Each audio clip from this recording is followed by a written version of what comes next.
በስመ አብ ወወልድ ወመንፈስ ቅዱስ አሐዱ አምላክ አሜን።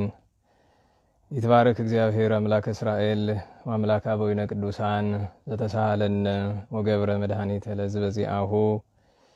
ይቅር ያለን ለወገኖቹ ለምእመናን ሕይወትን መድኃኒትን ያደረገ የአባቶቻችን አምላክ የቸርነት ባለቤት ቸሩ እግዚአብሔር የከበረ የተመሰገነ ይሁን። የከበረ የተመሰገነ ይሁን። እንዴት ሰነበታችሁ? እንዴት አላችሁ? ቸሩ መድኃኔዓለም ፈጣሪያችን አምላካችን ቅዱስ ስሙ የተመሰገነ ይሁን። የተመሰገነ ይሁን።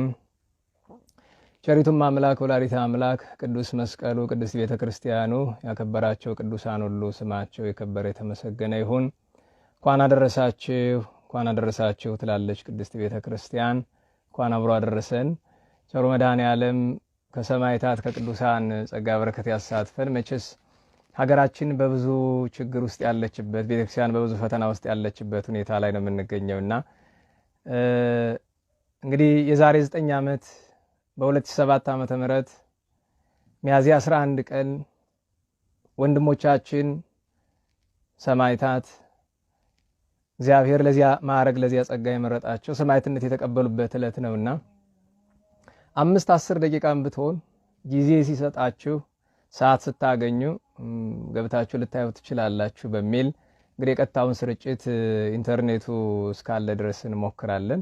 እግዚአብሔር እንደፈቀደ እንደ ቸርነቱ እንደ ፈቃዱ መጠን ማለት ነው። ስለዚህ መጀመሪያው ነገር እንኳን አደረሳችሁ ለወንድሞቻችን ሰማዕታት፣ ለንጹሃን ሰማዕታት፣ ለተከበሩ እግዚአብሔር ላከበራቸው ለዚያ ታላቅ ማዕረግና ክብር ለበቁ ለወንድሞቻችን እንግዲህ አሃዊን ወንድሞቻችን የምንላቸው ከዚህ በፊትም ደጋግሜ ተናግሬ ያለሁኝ ክርስቲያናዊ ወንድምነት ነው እንጂ እኛ ለነሱ ወንድም ለመባል የምንመጥን ወንድም እህት ለመባል የምንመጥን ነን አይደለም። እና ወንድሞቻችን ሰማዕታት እንላቸዋለን በዘመናችን ስለሆኑ። በጥንት ዘመንም እንደዚያ ይባል ነበር። ለምሳሌ በ4ኛው ክፍለ ዘመን ላይ በግብጽ ብዙ ክርስቲያኖች በእስክንድሪያ ተሰውተው ነበር። ወደ 30 ሺህ የሚሆኑ ነሐሴ 23 መናከብራቸውና መታሰቢያው ለሚለው አሃዊነ ሰማዕታት ነው የሚለው። አሃዊነ ሰማዕታት በሀገረ እስክንድሪያ በእስክንድሪያ ካሉ ክርስቲያኖች መካከል በሰማዕትነት ያለፉና በእውነቱ ሳናስባቸው ሳንዘክራቸው ብንቀር በጣም ትዝብት ይሆንብናልና ለዛ ነው። እስኪ 9 ዓመት ሞልቷቸዋል። አስታውሳለሁኝ የዛሬ 9 ዓመት ሚያዝያ ላይ ያ ቪዲዮ ከተለቀቀ በኋላ የአይሳይስ ሰዎች ቪዲዮን ከለቀቁት በኋላ የነበረው ግርግር፣ ሁከት፣ ጥቁር መልበስን አመንና ተው አያዋጣም ተባብለን ተነጋግረን ነበር። ተው መሰረት ያለው ነገር እንስራ። ተው ይሄ አባቶቻችን የሚሉት ነገር አለ አይደለም። ይሄ ወረተኛ ሐዘን የምትል አንዲት ጽሑፍ አለች። አሁንም ፌስቡክ ላይ ያለች ይመስለኛል። ምናልባት ስክሮል አድርጋችሁ ልታዩት ትችላላችሁ። ወረተኛ ሐዘን የዛሬ 9 ዓመት የተጻፈ ነው። ወረተኛ ሐዘን ይሄ በአንድ ጊዜ የሆነ ነገር ሲደርስ የኢትዮጵያውያን መገለጫችን ይሆናል። 1 ሳምንት 2 ሳምንት እንንጫጫና አለቀ።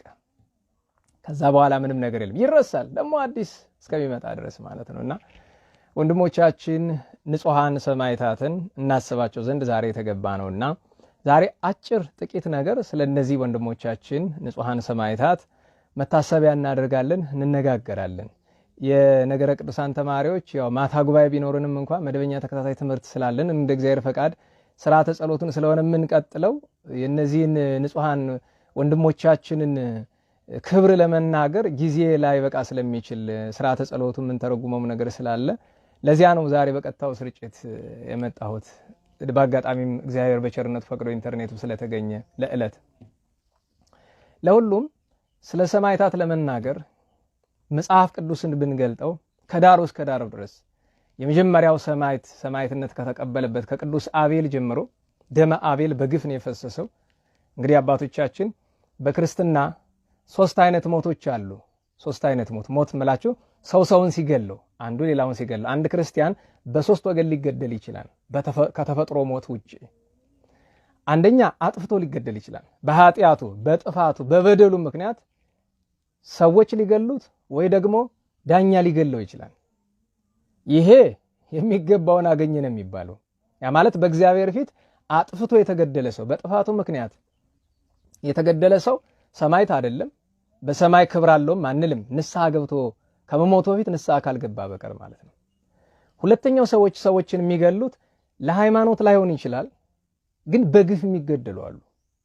ማለት ምንም ሳያጠፉ ያለ በደላቸው የሚገደሉ ይሄ ንጹሃን ሞት ይባል የለ በዚህ በተለመደው በዜናው ስፍራ ይሄን የሚያክል ንጹሃን ተገደሉ ይባላሉ። አሁን እነዚህ ሰዎች የተገደሉበት ማለት ገዳዩ ስለ ሃይማኖት ብሎ ከገደላቸው ወደ ሶስተኛው ደረጃ ነው የምንወስደው። ግን ገዳዩ ያንን ያደረገው ስለ ሃይማኖት ሳይሆን ዝም ብሎ በግል ጠቡ ከሆነ እነዚህ ሰዎች በግፍ የተገደሉ ይባላሉ። አንዳንድ ጊዜ ሰዎች በጣም ደግ ከሆኑ ገዳዩ ለሃይማኖት ሲል ባይገላቸውም እንኳን ምን ይባላል? ደመግፍ ይባላል። ደመግፍ የግፍ ደም ያ ማለት በእግዚአብሔር ፊት ረዴት አለው። የአቤል ረዴት አለው። የአቤል በረከት ይባላል። የአቤል በረከት የገደለበት ምክንያት በቁሙ ሲያዩት የሃይማኖት ነገር ላይ መስል ይችላል። ነገር ግን ያን ሰው በጎ ሲሰራ ከሆነ የተገደለው ገዳዩ ሃይማኖቱን አስበው ባይገለውም እንኳን በጎ ሲሰራ ከሆነ የተገደለ እሱ ደመግፍ ተብሎ በእግዚአብሔር ፊት ዋጋ አለው። ዋናውና ቤተክርስቲያን ግን በሰው ተገሎ በጣም የምታከብራቸው የሞቱት ስለ ሃይማኖታቸው ከሆነ አንድ ሰው ስለ ክርስቶስ ፍቅር ስለ ሃይማኖት ይሄም በሁለት ወገን ይሆናል። በሁለት አይነት አገላለጽ አንደኛ እንደምናውቃቸው እንደ ቅዱሳን እንደ ንጹሃን ሰማዕታት በአደባባይ ወጥቶ እኔ ክርስቲያን ነኝ እኔ ክርስቶስን አመልካለሁ ብሎ መስክሮ ወይም መጥተው ክርስቶስን ትክዳለ ፈጣሪህን ትክዳለ በስሉት አልክድም ብሎ ተናግሮ ሲሞት ይሄ ዋናው ትልቁ ሰማዕትነት ይሄ ነው። ሁለተኛው ሰማዕትነት ደግሞ ያ ሰው በአደባባይ ወጥቶ ላይ መሰክር ይችላል። ነገር ግን ክርስቲያን ሆኖ በመገኘቱ ምክንያት ክርስቲያን ያልሆነ ሰው ክርስቲያን ስለሆነ ብቻ ቢገለው እሱም የክርስቶስ ሰማዕትነት ነው። ባንደበቱ ላይ መሰክር ይችላል። ግን ይሄ ሰው ያን ግፍ ያን መከራ የተቀበለበት ምክንያት ክርስቲያን መሆኑ ነው። ያኛው ከፍ ያለ ደረጃ ያለው መስክሮ በአደባባይ እነዚህ የምናውቃቸው ቅዱሳን ሰማዕታት እነ ቅዱስ ጊዮርጊስ እነ ቅዱስ መርቆሬዎስ እነ ቅዱስ ቂርቆስ እነ ቴዎድሮስ እነ ገላውዲዮስ እነ ፋሲለደስ ሌሎችም ቅዱሳን አበይት ሰማዕታት የምንላቸው አበይት ሰማዕታት ማለት በአደባባይ የመሰከሩ መስክረው ብዙ ግፍ መከራ የተቀበሉ ናቸው። ግን ልክ በእኛ ዘመን እንደሚደረገው ሰዎችን በአደባባይ አይጠይቋቸውም። ብቻ ክርስቲያን ስለሆኑ ተከትለው ሄዶ ቤታቸውን ያቃጥላሉ፣ ብዙ ነገር ግፍ ያደርሱባቸዋል። በእኛ ሀገር ብቻ ሳይሆን በአጠቃላይ ባለንበት ዘመን በዓለም እንደዚህ ይደረጋል። እና ሰማዕታት እንዲህ ናቸው። እንግዲህ ለኢትዮጵያችን ለሀገራችን ሰማዕትነት ብርቅ አይደለም። በእውነቱ ዲዮቅልጥያኖስና መክስሚያኖስ በዓለም ነግሰው በሮሙ የምስራቅና የምዕራቡ ክፍል ላይ ነግሰው ዓለምን ክርስቶስን ካልካዳችሁ ለጣዖት ካልሰገዳችሁ በሚያስጨንቁበት የዛሬ 1700 ዓመት ኢትዮጵያ ውስጥ የነበሩ አማኞች ምንም ያን ጊዜ አብርሃ ወአጽብሃ ገና ባይነግሱም አቡነ ሰላማ ባይመጡም ኢትዮጵያ ውስጥ ግን ክርስትና ነበረ፣ ስሩ ነበረ። ግን ያ ግፍ ኢትዮጵያ ውስጥ አልነበረም። የኢትዮጵያ አባቶቻችን በሐዲስ ኪዳን የኢትዮጵያ ኦርቶዶክስ ተዋሕዶ ቤተክርስቲያን 5 ዘመነ ሰማዕታትን አልፋለች። ሰማዕትነት አይቋረጥም። በየቀኑ ሰማዕትነት ተቋርጦ አያውቅም። በየቀኑ አለ። ክርስትና ከተጀመረ ጀምሮ ጌታችን ኩሉ ዘይቀትለክሙ ይመስሎ ከመዘ መስዋዕት ያበው ለእግዚአብሔር እናንተን የሚገድላችሁ ሁሉ ለእግዚአብሔር መስዋዕት የሚያቀርብ የሚመስልበት ዘመን ይመጣል ብሎት እንደተናገረው ከቅዱሳን ከክርስቶስ ከመድኃኒታችን እርገት በኋላ ከሐዋርያት ስብከት ጀምሮ ሰማዕትነት የተቋረጠበት ዓመት ሳይሆን ዕለትም የለም። ሰማዕትነት ዕለት ዕለት አለ። ነገር ግን በዓለም ታሪክ ዘመነ ሰማዕታት የሚባለው እንግዲህ የመጀመሪያው ሐዋርያት የነበሩበት ነው። ሁለተኛው ሐዋርያውያን የሚባሉ አባቶች የነበሩበት ነው። ሶስተኛው ዘመነ ሰማዕታት የሚባለው ቅዱስ ቆስጠንጢኖስ አዋጁን በአዋጅ እንግዲህ ያስቡት። ዘመነ ሰማዕታት ማለት አዋጅ ያለበት ነው። በአዋጅ ክርስቲያን የሚገደልበት ከሆነ ዘመነ ሰማዕታት ይባላል። በአዋጅ ክርስቶስን ስላመነ ለጣዖት ስላልሰገደ ኢየሱስ ክርስቶስን እግዚአብሔር ነው ስላለ እንዲገደል በአደባባይ በይፋ ሕግ ሆኖ ግድያው ሕግ ሆኖ አዋጅ ሆኖ ከወጣ እሱ ዘመነ ሰማዕታት ይባላል። ታዲያ ኢትዮጵያ ኦርቶዶክስ ተዋሕዶ ቤተክርስቲያን 5 ዘመነ ሰማዕታትን እስካሁን አልፋለች። አሁን ያለንበት ስንተኛው እንደሆነ ቆጠራችሁ መድረስ ነው። 5ቱ ግን የከፉ ነበሩ። ከሁሉ በላይ በጣም ማዝነው በሊቢያ የተሰዉ ወንድሞቻችን ሰማዕታትን ንጹሃን ሰማዕታትን ስናስብ እነዚህን ሰማዕታት በሊቢያ ምድር የተሰዉ ወድቀው የቀሩ ከነ ወደቁበት እንኳን ፈላጊ አጥተው የቀሩ እነሱ ግን በእግዚአብሔር ፊት በሰማይ ክብር ያገኙትን ሰማዕታት ስታስቡ ይሄ በሽታ ዛሬ አይደለም የጀመረ። ሰማዕታትን ቅዱሳንን መዘንጋታችን በሽታው ዛሬ አይደለም የጀመረን። ምክንያቱም 5ቱን የሰማዕታት ዘመኖቻችን ብንመለከተው ለዓለም የሚበቃ ስንት ገድል የተጋደሉ ቅዱሳን ሰማዕታት በዛ ዘመን ነበሩ። ታሪክ ግን እንጥፍጣፊ ብቻ ነው የምናገኘው። በኢትዮጵያ ውስጥ የሰማዕትነት ታሪክ እንጥፍጣፊ ብቻ ነው የሚገኘው። እንደውም የሚገርማችሁ ዘመነ ሰማዕታት በማይባለው ዘመን በ14ኛው ክፍለ ዘመን ከአፄ አምደ ጽዮንና ከአፄ ሰይፋርድ ጋር ቅዱሳን በነበራቸው ትግል ነገስታቱ እኮ ክርስቲያኖች ናቸው፣ ግን በሆነ ወቅት ስህተት ተሳሳቱ። ቅዱሳን መነኮሳት መጥተው ገሰጿቸው፣ አሰቃዩአቸው። ኋላ ግን ተጸጸቱ። አምደ ጽዮንም ተጸጽተዋል፣ ሰይፋርድም ተጸጽተዋል። ይሄ እንኳን ዘመነ ሰማዕታት ሊባል የማይችለው 14ኛው ክፍለ ዘመን ላይ ያለው ያን ያክል ሰፍቶ ሲጻፍ የመጀመሪያው ዘመነ ሰማዕታት የሚባለው ዮዲት የነገሰችበት 9ኛው ክፍለ ዘመን ለ40 ዓመታት በአዋጅ ልብ በሉ። ልክ እንዲያውም እኮ ዲዮቅልጥያኖስና መክስሚያኖስ 40 ዓመት ፈጁ ይባላል እንጂ ከ273 እስከ 283 ድረስ ያለው 10 ዓመት ሂደት ነበረ። ዋናው ግፍ አልጀመረም ነበረ። ከዛ እንደገና ደግሞ ከ283 እስከ 293 አካባቢ ነበረው ሌላኛው 10 ዓመት ደግሞ እሱ ስልታዊ አካሄድ ነበር።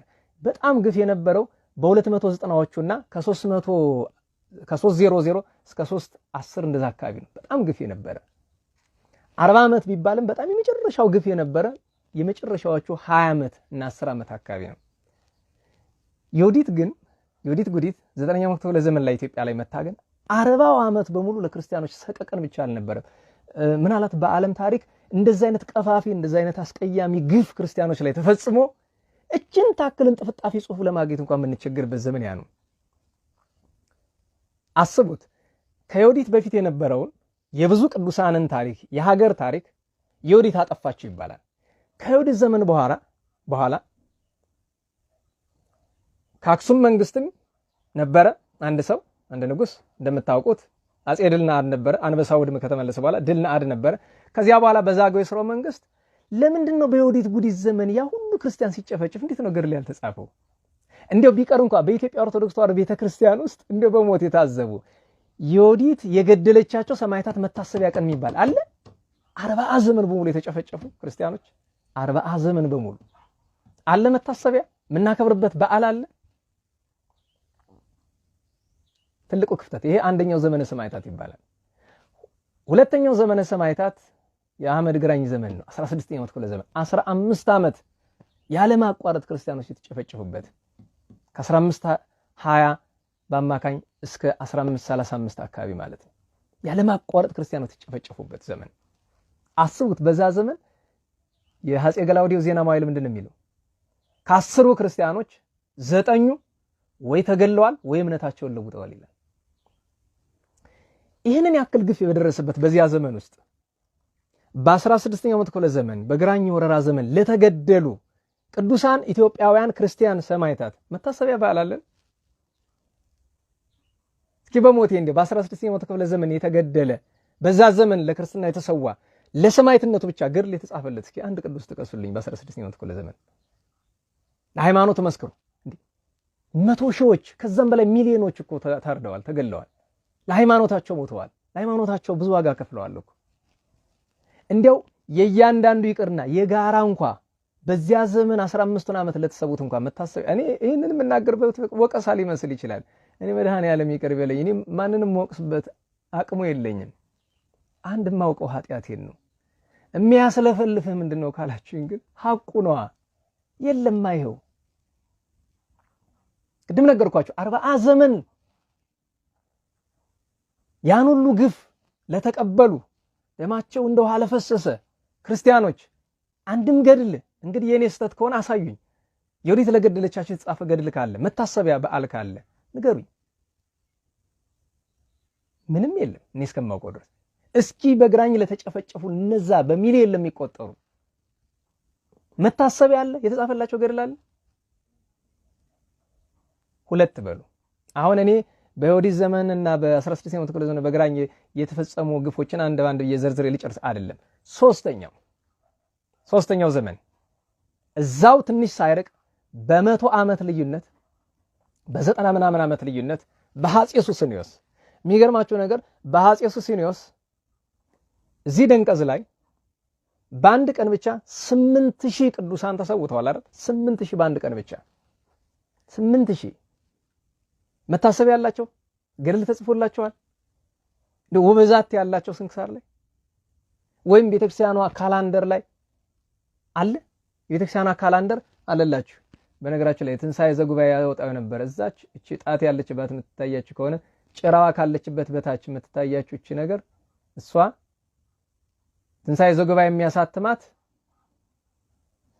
የካሌንደር ነች፣ የቤተክርስቲያና ካሌንደር። አሁን ትተውት ይሆን አላውቅም። የ1996 ነው፣ የ1996 ነው። ይሄ የዛሬ 20 ዓመት የታተመ ነው። ትንሣኤ ዘጉባኤ አሁን ያሳትም ከሆነ አላውቅም። እና ይሄ ካላንደር ውስጥ የለም፣ ስንክሳር ውስጥ የለም። ይሄ እንግዲህ በአንድ ቀን ነው 8000 መነኮሳት፣ ገበሬዎች፣ ካህናት፣ ሊቃውንት የተሰዉ በአንድ ቀን ነው። ከነራስ ዮልዮስና ከናቡነ ስምዖን መስዋዕትነት በኋላ 8000 በአንድ ቀን ተሰውቷል። በአጠቃላይ በአፄ ሱስንዮስ ዘመን ለቀናው ሃይማኖት የተሰዉ ቅዱሳን ሰማዕታት ቁጥር 77777 ነው ይባላል። ወይም አጠጋግተው 80000 ነው ይላሉ ብዙዎቹ አባቶቻችን በትውፊት ሲነግሩን እንደዛ ነው። ለነዚህ ሁሉ በሞቴ እንደው እንግዲህ አስቡት። በዮዲት ዘመን ላሉ አየናል ተረስተዋል፣ የሉም፣ ስም አጠራራቸውም የለም። በግራኝ ዘመን የነበሩ ስም አጠራራቸው። በዚህ ዘመን ሰማዕትነታቸው የተጻፈላቸው የማን ነው? በግል ገድሏ ምክንያት እናታችን ወለተ ጴጥሮስን የመሰለ እናታችን ፍቅርተ ክርስቶስን፣ እናታችን እመወተት፣ እማሸንኮርን የመሳሰሉ እናቶቻችን ከሴቶች፣ ከወንዶች ደግሞ ትልልቅ አባቶች እንደነ አቡነ ዘራቦሩክ ያሉ በዚያ ዘመን የደረሰባቸው እነዚህ የነዚህም ልብ ብሉ ገድላቸው ላይ ተጽፎ ስለተገኘ ነው። በዛ ዘመን የነበሩ ጻድቃን፣ በዛ ዘመን ስደት መከራ የተቀበሉ አባቶቻችን ቅዱሳን በገድል ስለተገኘ ነው። አሁን እስኪ ያስቡት በአፄ ሱስንዮስ ዘመን ለተሰዉ ለነዚያ ሁሉ ኦርቶዶክሳውያን፣ ለነዛ ሁሉ የቤተ ክርስቲያን መብራት ለሆኑ ቅዱሳን ሰማዕታት በውኑ ወበዛት ያላቸው ለራሳቸው ተብሎ የተጻፈ የገድል መጽሐፍ አላቸው? ቢቀር እንደ ወበዛት አለ? እንግዲህ አስቡት። ሶስተኛው ዘመነ ሰማዕታትም እንዲሆነ፣ አራተኛው ዘመነ ሰማዕታት እንዳልኳቸው በየዘመኑ ብዙ መከራ አለ። ዘመነ ሰማዕታት የምንለው በአዋጅ በአደባባይ በአዋጅ ኢትዮጵያን ክርስቲያን ያልሆነ አረመኔ የሆነ አካል ይዟት ክርስቲያኖች ላይ የአዋጅ ጭፍጨፋ ሲያዝን፣ ስለዚህ አራተኛው ዘመነ ሰማዕታት የሚባለው ደግሞ በ1880 እና በ1881 ሙሉን የኢትዮጵያ ክፍል ላይ አካትት ቢችልም እንኳን ድርቡሽ የፈጸመው ነው። እንግዲህ ድርቡሽ እንደምታውቁት ጎጃምን ይዛችሁ ጠቅላላ በጌ ምድርን ደቡብንም ሰሜኑንም ጎንደር ይዛችሁ ወደ ሰሜን ኢትዮጵያ እስከ ትግራይ ድንበር ድረስ ጣናን ዙሪያውን ቀላል አይደለም። የሀገሪቱን በአማካኝ በዛን ጊዜ ብናሰላው ከ1/4 በላይ የሚሆነውን የኢትዮጵያን ምድር መጥቶ አጥፍቶታል። በተለይ የዚህ ግፍ ቀመሽ ዋናዋ የምንኖርባት የሊቃውንቱ ቤት የትርጓሜው የሌሎቹ ምስጢራት መሰረት የሆነችው ጎንደር ናት። ልብ በሉ። ድርቡሽ ከገደላቸው መካከል መምህር ወልደ ሚካኤል፣ ያውም ወልደ አብ ወልደ ሚካኤል እግዚአብሔር በሚያውቀው መምህር ወልደ ሚካኤል የግምጃ ቤቱ ስራዬ ብሎ የሚያስባቸው ጉባኤ ቤቱ ብቻ ናቸው። እንታ ቃለ ሕይወት እንታ ነፍሳቸውን ይማር መጋቢ ሐዲስ ወልደ ሰነት ባይነሳኝ የመሳሰሉ አባቶቻችን ደጋጉ ዛሬም ይታሰባሉ። ነሐሴ 23 ቀን ሰማዕታቸው። የጎንደር ሰው ግን አጠቃላይ ክርስቲያኑ ግን ማለት መታሰቢያቸውን አያደርግም፣ የለም። ምክንያቱም ድርቡሽ ለፈጃቸው ክርስቲያኖች ክርስቲያን ስለሆነ ብቻ ለፈጃቸው መታሰቢያ ተደርጎላቸው። የሚገርማችሁ ጎንደርን የምታውቁ ካላችሁ ዛሬ ምህላ ከሚደረስበት ከጃን ተከል ዋርካ ወደ ግምጃ ቤት ስትሄዱ 1881 ወይም ድርቡሽ የገደላቸው ሰማዕታት መታሰቢያ ነበረ መንገዱ። ዛሬ ግን የለም፣ እንደዛ አይደለም የሚጠራ መንገዱ፣ ስሙ ሌላ ነው። መታሰቢያ ተደርጎ የተሰጣቸው መንገድ እንኳን የሚያውቀው የለም። ጥቂት ሰዎች ጎንደር ውስጥ የነበሩ አንድ ከንቲባ መታሰቢያ ሰጥተዋቸው ነበር። የጎንደር የከንቲባን ታሪክ እንደምታውቁት ረጅም ታሪክ ያለው ነው። ከንቲባ ሲባል የበቀደም እንዳይመስላችሁ ከጥንት ነው የጎንደር ከንቲባና እንግዲህ አራተኛው ዘመነ ሰማዕታትም ላይ ለተሰዉ ኦርቶዶክሳውያን ድርቡሽ ለገደላቸው መሐዲስቶች ለጨፈጨፏቸው መታሰቢያ የለም። እንኳን ሌላው ቢቀር በመጨረሻ የመሐዲስቶች የመጨረሻ ሰማዕት የሆኑት አፄ ዮሐንስ አራተኛ ናቸው አይደል? የመቀሌው አፄ ዮሐንስ አራተኛን ክርስቲያኑንን የምንሰድብ ሰዎች ስንት አለን? አፄ ዮሐንስ አራተኛ አንገታቸው ተቆርጦ ሱዳን የሄደው ለምንድን ይመስልሃል? አፄ ዮሐንስ አራተኛን እንደ ሰማዕት አይደለም እንደ ሰው ለማክበር እኮ የሚቸግር ሰው አለ። ሰው ናቸው። እኔ ደጋግሜ እላለሁ የኢትዮጵያ ነገስታት ምኒልክ በለው ቴዎድሮስ በለው ዮሐንስ በለው ኃይለ ሥላሴ በል ወደ ታችም ሄደ ነገስታቱን ጠራ፣ መልአክ አልነበሩም፣ ሰው ናቸው።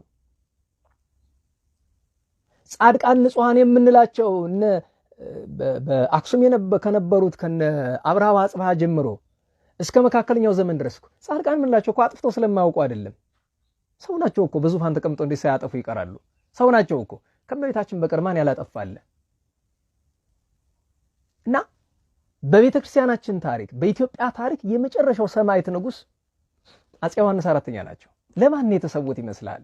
ለድሎታቸው ይመስላል? ሊበሉ ሊጠጡ ሄደው ነው መተማ ላይ የተሰዉ ይመስላል ወይ? እንደዛ ነው። አፄ ዮሐንስ አራተኛን ዮሐንስ የመቀሌ የምለው ዙፋናቸውን ያስቀመጡበት ቦታ ነው እንጂ ኢትዮጵያዊ ናቸው። አፄ ዮሐንስ አራተኛ እንደ ሰማዕት ማክበር ካቃተ ራስን መመርመር ያለብህ ይመስለኛል። እኔ ልብ በሉ። ምክንያቱም የድርቡሽ የማሐዲስቶች የመጨረሻው ሰማዕት እሳቸው ናቸው። ስለዚህ አራተኛው ዘመነ ሰማዕታትም እንዲሁ ያለመታሰብ ያቀርቷል። መጋቢት 1 ቀን እሳቸው የተመቱበት ነው። መጋቢት 2 ነፍሳቸው ከስጋቸው የተለየችበት ነው አይደለም? እንግዲህ ቢያንስ ያችን ቀን እንኳን መታሰቢያ አድርጎ መስጠት እንዴት አቃተን? የመጨረሻውና አምስተኛው ዘመነ ሰማዕታት የሚባለው 5ቱ ዓመት የጣሊያን ወረራ ነው። በአዋጅ ክርስቲያኖች ልብ በሉ። አንዳንድ ጥናቶች እንዲህ ይላሉ። ምናልባትም የበለጠውን ማስረጃ ስለ 5ቱ ዓመት ወረራ ማግኘት ከፈለጋችሁ ይሄ ዓለም አቀፍ ኮሚቴ አለ አይደለም? ይሄ አሊያንስ ፎር ጀስቲስ የሚል የፍትህ ትብብር በ5ቱ ዓመት ወረራ ለደረሰው በክርስቲያኖች ላይ ለደረሰው ግፍ ቫቲካን ይቅርታ ተጠይቅ። በኢትዮጵያውያን ላይ ለደረሰው ደግሞ የጣሊያን መንግስት ካሳ ይካስ የሚል እንቅስቃሴ ነበረ። እንግዲህ ትልልቆቹ ምሁራን ታላላቆቹ የሚመሩት የነበረ እንግዲህ አሁን አንዳንዶቹም በሕይወተ ሥጋ ያሉ አይመስለኝም፣ ያሉትም አርጅተዋል። የሚያዳምጣቸው እናቶ ኪዳን ያለማየሁን የመሳሰሉ ትልልቅ ሰዎች ይህንን ጉዳይ ታግለዋል፣ ግን ሰሚ አላገኙም። 100,000 ፊርማ እንኳን በ5ቱ ዓመት ቤተ ክርስቲያን ላይና ኢትዮጵያ ላይ ለደረሰው ግፍ ለተደረገው ግፍ ይቅርታና ካሳ ለመጠየቅ 100,000 ፊርማ ከኢትዮጵያውያን ቢጠይቁ 10,000 እንኳን አላገኙም። እኔ እስከማውቀው ድረስ 10,000 ፊርማ አላገኙም። ለምን ቢባል በ5ቱ ዓመት ወረራ ውስጥ በአብዛኛው የሚታወቁ ማን ናቸው? በሰማዕትነት አቡነ ጴጥሮስ፣ ሰማዕቱ አቡነ ጴጥሮስ፣ ከዛ ደግሞ አቡነ ሚካኤል የጎሬው። ሌላውሳ ወደ 1 ሚሊዮን ኢትዮጵያን ሲጨፈጨፉ 98-99% ማን ይመስልሃል? በአብዛኛው 2000 አብያተ ክርስቲያናት ተቃጥሎ ይባላል እንጂ አንዳንድ ዳታ እስከ 5000 አብያተ ክርስቲያናት ተቃጥለዋል ይላል። በአደባባይ እኮ ነው። 5ቱን ዓመት በሙሉ ክርስቲያን ላይ የደረሰው ግፍ ቁጥር አለው። በአዋጅ ቫቲካንና ዱቼ ሙሶሎኒ ፋሺስት ኢጣሊያ መክረው መድፍ መትረየስ ተባርኮ ፖፕ ፒዩስ ባርኮ ታወቀ የለ። ለነዚህ ሰማዕታት መታሰቢያ ለምሳሌ የካቲት 12 እኔ እንደ ቤተ ክርስቲያን እውነት ለመናገር ሲከበር ብዙ አላይም። የካቲት 12 ቀዳማዊ ኃይለ ሥላሴ መታሰቢያ እዛ ሐውልት ላይ ስላቆመ ሐውልቱ ላይ ነው። ቤተ ክርስቲያን ላይ ለምንድን ነው የካቲት 12 ላይ ለተጨፈጨፉ ክርስቲያኖች መታሰቢያ የማይደረገው? ክርስቲያኖች አይደሉ እንዳለ የተጨፈጨፉት? ታወቃል እኮ ማጆሪቲ 99% ታወቀ ነው እኮ። ደብረ ሊባኖስ የተሰዉት እነዛ በሺ የሚቆጠሩ ሰዎች ከዛ በኋላ ደብረ ዳሞ ላይ የተሰዉት። አንዳንድ ጊዜ ስናስተምር ዛሬ የደብረ ዳሞ ሰማዕታት ቀን ነው። ማን የገደላቸው? ፋሺስት። ዛሬ የደብረ ሊባኖስ ሰማዕታት ቀን ነው። ደብረ ሊባኖስስ እሺ መቼም የደብረ ሊባኖስ ሰማዕታት እዚያው ስፍራቸው ደብረ ሊባኖስ ይታሰባሉ። እሱ አንድ በጎ ነገር ነው።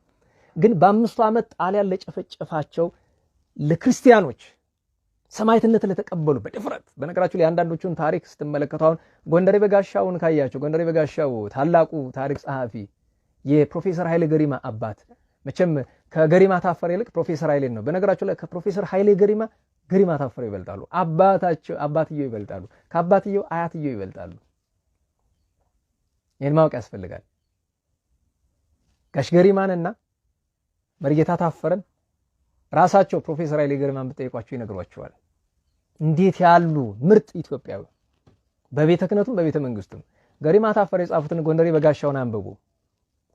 ምንም በሀገር ላይ በጎንደር ዙሪያ እንግዲህ ጎንደርና ዙሪያው ብቻ የተፈጸመውን ክርስቲያኖች ላይና ኢትዮጵያውያን አጠቃላይ የተፈጸመውን ግፍ ይነግራቸዋል ጎንደሬ በጋሻው የሚለው መጽሐፍ። እና ለነዚህ ሰማዕታት ማን መታሰቢያ ያቆመላቸው? ማን በዓል ሰራላቸው? ማን ታሪካቸውን ተረከ? እኔ ዛሬ የሚገርመኝ ነገር የኢትዮጵያ ኦርቶዶክስ ተዋሕዶ ቤተክርስቲያን እንደ ሀገርም እንደ ቤተክርስቲያንም እዚህ ውድቀት የደረሰ ነው ለምን ይመስላችኋል? አንዱ ይሄ ይመስላችሁ ቅዱሳንን መናቃችን አይመስላችሁ? መናቅ እኮ ነው ይሄ። 40 ዘመን በዮዲት 15 ዓመት በግራኝ ወደ 9 ዓመት በሱስንዮስ 2 ዓመት በማህዲስቶች ወደ 5 ዓመት በፋሽስት ኢጣሊያ እንደ ጎንደር 6 ዓመት ነው። 5 ዓመት አይደለም ገፉ። ምክንያቱም ጣሊያን ጎንደርን የለቀቀ በ1933 አይደለም በ34 ነው። ህዳር 20 ነው የለቀቀው። ምን ለማለት ነው?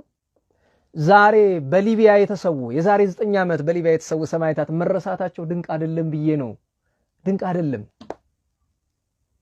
ግልጹን ማንነጋገረው በደርግ ዘመን እነዛ ሁሉ ሲሰዉ ያ ሁሉ ክርስቲያን መከራ ሲደርስ ቤተክርስቲያን ላይ ሲደርስባት መታሰብ ያለው ባለፈው 30 ዓመት 30 ምናምን ዓመት አሁንም እየተፈጸመ ላለው ይሄንን ሁሉ ወቀሳ ለምን ታነሳለህ ብትሉኝ እግዚአብሔር በሚያውቀው እንደ ቢያንስ እንኳን ባይናችን ያየ ነው። እኛ በዚህ ዘመን ወቃሾች ሆነናልና እንደ አባቶቻችን እንዲህ ሳያደርጉ ከምንል እስኪኛውን ጀምረው።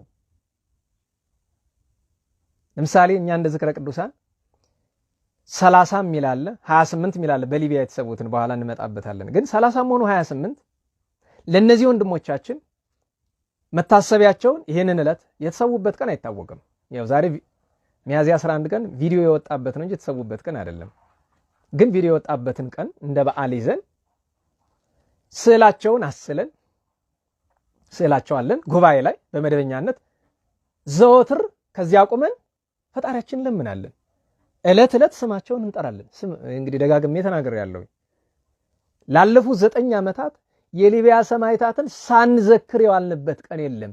እንግዲህ አደረግን ለማለት አይደለም፣ ግን 9 ዓመትን በ365 አባዝተህ ድረስበት። ወንድሞቻችን ምን ያህል እንደደከሙ እንድታውቀው ብዬ ነው። ይህንን ያክል ሰማዕትነት ዛሬም አለ ነገም አለ። ግን ደግሞ ቢያንስ የነዚህ 28 ወይ 30 ንጹሃን ወንድሞቻችን የሰማዕታቱ ነገር ለየት የሚያደርገው ምንድነው? ሁለት ነገር ለየት ያደርገው፣ አንደኛ ዓለም አቀፍ ሆኗል። በአደባባይ ነው፣ ዓለም እያየ ነው። እኛ አክብረን ሰው እንዲያከብራቸው። የሚገርማቸው ነገር የግብጽ ቤተክርስቲያን ታከብራቸዋለች። 21ዱን የካቲት ላይ የኛዎቹ ከመሰዋታቸው ከሁለት በፊት የተሰዉትን የግብጽ ቤተክርስቲያን ስታከብር የኢትዮጵያውያንን ሰማዕታት አብራ እንደምታወሳ ልጆች ነገሩኝ።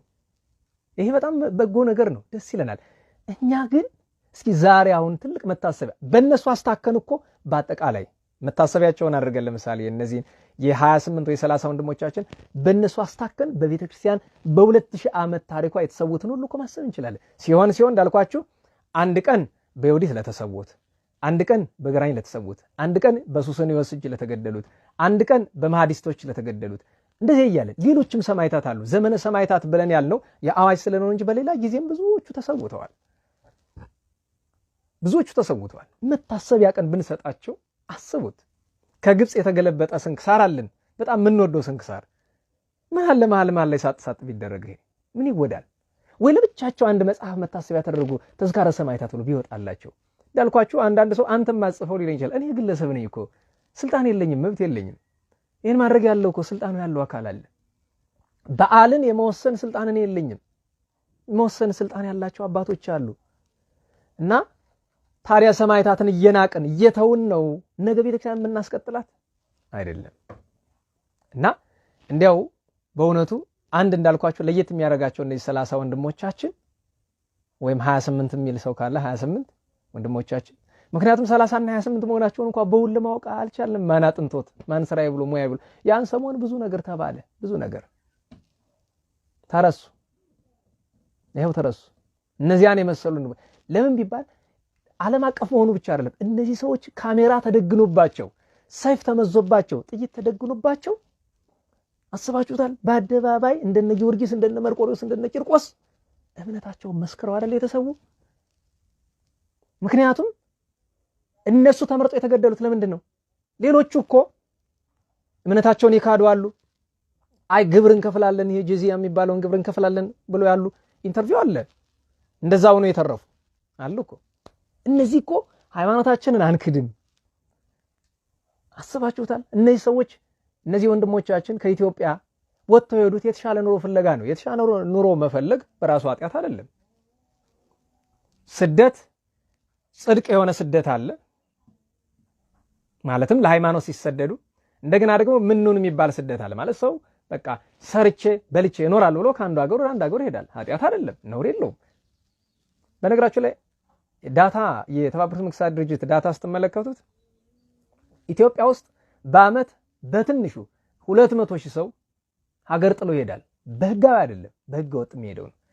የህጋዊውን ትተን በህገ ወጥ መንገድ ግምቱ እስከ 200,000 ሰው ከኢትዮጵያ በህጋዊ መንገድ ይወጣል። በሱዳን፣ በዚህ በሞያሌ፣ በዚህ በጅቡቲ ምናምን አድርጎ ማለት ነው። አብዛኛው የሚሄደው የት ነው? ወይ በየመን አድርጎ ወደ ሳውዲ ነው፣ ካልሆነ ደግሞ በዚህ በሊቢያ በሱዳን በረሃ አቋርጦ በሊቢያ አድርጎ እንግዲህ በላምፔዱሳ እንደዛ አድርጎ ጣሊያን አውሮፓ ለመግባት ነው። እነዚህ ወንድሞቻችን ወደዛ ሲሄዱ የነበሩ ናቸው። በዛ አመት ብቻ በ2015 በፈረንጆቹ የዛሬ 9 ዓመት በ2015 በፈረንጆቹ ሜዲትራኒያንን ያቋረጡ 80,000 ሰዎች አሉ፣ ስደተኞች ከአፍሪካ ብቻ። ከነዚህ ለመቆጠር ነበር እነዚህ ወንድሞቻችን ከተለያየ የኢትዮጵያ ክፍል የሄዱት፣ ከኤርትራ ጨምሮ ማለት ነው። ከኤርትራ ጀምሮ ከተለያየ የኢትዮጵያ ክፍል ይሄዱ ተያዙ። ኮንቴይነር ውስጥ እስራት ላይ ያ ሁሉ በረሃብ የተቀጡት መቀጣት የደረሰባቸው ያለው ከሁሉ መጨረሻ ግን እኩሎቹን እዚያ በረሃ መካከል አሸዋ መካከል በጥይት እኩሎቹን ደግሞ ሜዲትራኒያን ባህር ዳርቻ አይታችኋል፣ ደማቸው ፈሶ ባህር ላይ ሲቀላቀል። ለዚያ ነው ወስጋ ሆሞኒ ለጻድቃኒከ ለአራዊተ ገዳም፣ የጻድቃን ስጋ ለዱር አውሬዎች ሆነ ብሎ ቅዱስ ዳዊት የተናገረው ነገር፣ በነገረ መቃብያን የተናገረው ነገር በእኛ ወንድሞቻችን ላይ ደረሰ። ጻድቃን ሰማዕታት ስጋቸው ለዱር አውሬ ሆነ። ማንስ ቀብሯቸው? ስጋቸውን ምን አግኝቶት ይሆን? ያን የከበረ ስለ ክርስቶስ ፍቅር የተሰዋ ስጋቸው እነሱ አይጎዱም፣ ስጋቸው የትስ ቢወድቅ ግን ያ የከበረ ስጋቸው ስለ ክርስቶስ ፍቅር የተሰዋ ስጋቸው ምን አውሬ በልቶት ይሆን? ንፋስ ወስዶት ይሆን? እንደዚህ አሞራ በልቷቸው ይሆን? ውሃ ወስዷቸው ይሆን? ሰውየው ሲመጣ እነሱን አመጣለሁ ብሎ ነበር የግብጾቹ አመጥቶ። አሁን የ21 ሰማዕታት ስጋ በክብር አለ አይደለም? እኛ እንኳን ለዚህ አልታደልንም። እንደውም ወከአው ደሞሙም ከመማይ አውዳ ለኢየሩሳሌም፣ እንደ ደም አፈሰሱ አለ፣ እንደ ውሃ አፈሰሱ አለ ደማቸውን። ሄዶ ውሃ ውስጥ ተቀላቀለ። የዛሬ 9 ዓመት ነው የሆነው። ስለዚህ እነዚህን ሰማዕታት ወንድሞቻችን ንጹሃኑን ምሳሌ አብነት አድርገን አንድ ወደ ኋላ ተመልስከን እስኪ ለሰማዕታት መታሰቢያ አድርገን ከትግስታቸው ከጽናታቸው እንማር እስኪ። ከዮዲት ዘመን ጀምሮ ባለፉት 1150 ዓመት ውስጥ የተሰዉ ኦርቶዶክሳውያን ምእመናንን፣ ካህናትን፣ ሊቃውንትን፣ መነኮሳትን፣ አበውን የምንዘክርበት መታሰቢያ እንዲኖረን እስኪ እናስብ። ሁለተኛ ነገር እነዚህ ወንድሞቻችን የሆነ መታሰቢያ ቢቆምላቸው ምናለ፣ ሐውልት አይደለም መታሰቢያ ቢደረግላቸው በአደባባዩ። ለምን ቢባል ዛሬም የተሰው ለምን እነዚህ አንያ ቤተክርስቲያናችንም እኮ በዓለም አቀፍ ደረጃ እንዲህ ናት ብሎ እንዲህ ያኔ እኮ ታውቃላችሁ እንዴት እንደቀኑብን እውነተኛ ክርስቲያኖች በዓለም ያሉ ልካ ኢትዮጵያ እንዲያሉ ክርስቲያኖች አሉ አተብለን ማለት ነው። አስቡት እነዚህ ለሥራ ብለው የወጡት ይሄን ያህል ብርታት ካላቸው ለሰማዕትነት አይደለም የሄዱት፣ ለሃይማኖት ጉዳይ አይደለም እኮ የሄዱት አይደል? እነዚህ ወንድሞቻችን ለሥራ ብለው ኑሮን ለመለወጥ ብለው የሄዱት ይሄን ያህል ጽኑዓን ከሆኑ እንዴ በሀገር ውስጥ ያሉ በገዳም ያሉት በቤተ ጉባኤ ያሉት እነዚህ ታላላቆቹ ጽናታቸው ምን ያህል ነው እኮ። ለሰውም እኮ ትምህርት ሰጠን በዛ ጊዜ አይደለም? ብዙ ሰው ተማረበት እኮ። ብዙ ሰዎች ዛሬም ድረስ የሚያከብሯቸው እኮ አሉ ኢትዮጵያውያን ሰማዕታት እያሉ። እና ምን ለማለት ነው እነዚህ ወንድሞቻችን ሰማዕታትን ብናስባቸው ባንዘነጋቸው። ያው 9 ዓመት ዛሬ ሞላቸው። የተሰዉበትን ቀን አናውቀውም። ያ ቪዲዮ ሲወጣ ያ ከመካከል በግራ እጁ አንዱ ሽጉጥ አንዱ ሾተል ያዘ ሲናገሩ ምንድነው ብሎ የጠራቸው የመስቀሉ ሰዎች ይላቸው ትዝ ይላችሁ። እውነትም የመስቀሉ ሰዎች ለምን ነነሰነ ሰብክ ክርስቶስ አዘ ተሰቅለ፣ እኛስ የተሰቀለው ኢየሱስ ክርስቶስ እንሰብካለን እንዳለው ሐዋርያ እውነትም መስቀሉን የሚሰብኩ ስለሆኑ የመስቀሉ ሰዎች መባል ይገባቸዋል። ሁለተኛ ሊገሏቸው ሲወስዷቸው እንደዚህ ማጅራታቸውን ይዘው እያዳፉ ሲወስዷቸው አይታችኋል። ወገባቸው ጎብጦ ያ ነው የመስቀል ቀንበር ማለት። የመስቀሉን ቀንበር በትዕግስት የተሸከሙ አንዲት ቃል ተናግረው ከዛ መሞት ማምለጥ ይችሉ ነበር። በቃ ክጃለው ማለት የምልኮ መሽለክ ይችላሉ። አንዳንድ ሰው መካከል የተወሰኑት ፕሮቴስታንት ናቸው ምናምን፣ ወንድም እሱን አንተ ተፈላሰፍበት። ፕሮቴስታንት ናቸው ምን ላቸው እኔ እስካሁን እንደሱ ሚል አላውቅም። ምንም ሆኖ ምንም እኔም ማውቀው ክርስቲያን ሰማዕታት መሆናቸውን አውቃለሁ። ኦርቶዶክሳውያን መሆናቸውን እንማውቅ ነው። እሱን አንተ ምርምረ ተፈላሰፍበት።